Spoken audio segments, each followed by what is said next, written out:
Et salut à tous, c'est Victor, j'espère que vous allez bien. Aujourd'hui on se retrouve pour une nouvelle vidéo. Cette fois-ci on va parler de Hong Kong Disneyland.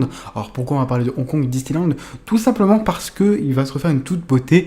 Alors quand je dis une toute beauté, c'est que c'est vraiment, on va dire vraiment bien. Dans le sens qu'il y aura un nouveau land spécial, la Reine des Neiges. Il va y avoir Moana, Vaiana pour nous, qui va s'installer à Adventureland. Il y aura l'attraction Buzz l'éclair qui va être remplacé par Ant-Man. Ça sera un même style mais par Ant-Man. Il y aura plein de nouveautés, mais moi franchement l'info que je veux développer dans cette vidéo, c'est surtout qu'ils auront un nouveau château.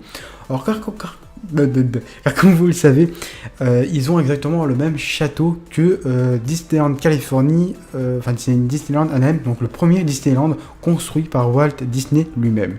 Donc ils ont exactement le même Main Street, même château, etc. Et bien, suite à l'arrivée de Shanghai Disneyland en 2016, en juin 2016, Disney avait peur en gros que les gens aillent moins à Hong Kong Disneyland et qu'ils aillent plus à Shanghai Disneyland. Le problème, c'est qu'évidemment, ça fait des années que les gens disent que leur château, ils le trouvent moche. Le petit château, ils le trouvent moche, ils le trouvent trop petit, ils le trouvent assez dégueulasse, pour être honnête. Mais, donc Disney va leur réaliser ce qu'ils demandent maintenant depuis beaucoup d'années. Ça a été annoncé fin 2016.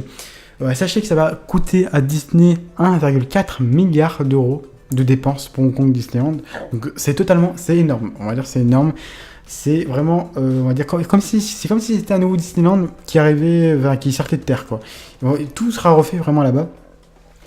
Faut aussi savoir du coup que le château, donc il n'y aura pas de spectacle nocturne là-bas, mais il y aura sûrement un nouveau spectacle du coup en 2019 lors de sa réouverture, parce que l'ouverture est prévue pour 2019. Même chose pour le land, la Reine des Neiges, lui quant à lui ouvrira en 2020.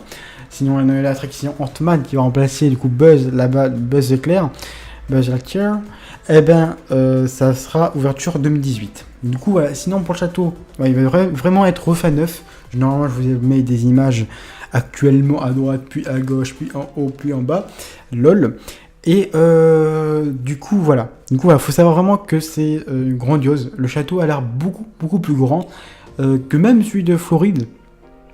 Faut aussi savoir que Hong Kong Disneyland et Tokyo Disneyland, on va dire c'est un peu une copie des deux parcs qu'il y a aux États-Unis. Tokyo Disneyland, c'est à peu près le même dans un sens que celui de Disney World, et celui de Hong Kong, c'est à peu près le même que celui de Disneyland Anaheim. Du coup, voilà. C'est juste pour vous préciser. Sinon, Shanghai Disneyland, comme vous le savez, c'est un parc très futuriste, quand même, avec de nouvelles attractions, etc. Mais c'est pour éviter qu'il y ait trop de monde qui passe, on va dire, de Hong Kong Disneyland à Shanghai Disneyland, parce que sinon le parc serait tout le temps, on va dire, saturé, et je pense que ce serait un gros souci, je pense, pour Disney. Du coup, voilà, ils vont totalement modifier ça dans les prochaines années et actuellement. Voilà, donc c'était juste pour vous en parler. Donc voilà, dites-moi ce que vous en pensez de ça. Dites-moi en commentaire si vous trouvez ça bien ou pas. Vous mettrez les photos de ce qui va changer, etc. Dans la vidéo, évidemment. Et en tout cas, j'espère que cette vidéo vous aura plu. Si c'est le cas, n'hésitez pas à lâcher un gros pouce bleu, à commenter, évidemment, à me dire tout ce que vous en pensez. Est-ce que c'est bien ou est-ce que c'est mal? Ou pourquoi c'est une bonne idée, pourquoi c'est une mauvaise idée? Et est-ce que vous aimeriez qu'il y ait autant de nouveautés, enfin autant de changements à Disneyland Paris? Sur ce, les gens, je vous souhaite à tous une bonne journée, une bonne nuit, une bonne matinée. Cela dépend au moment où vous regardez la vidéo, évidemment. Et puis, je vous fais des gros bisous. Sur ce, les gens, ciao, bye.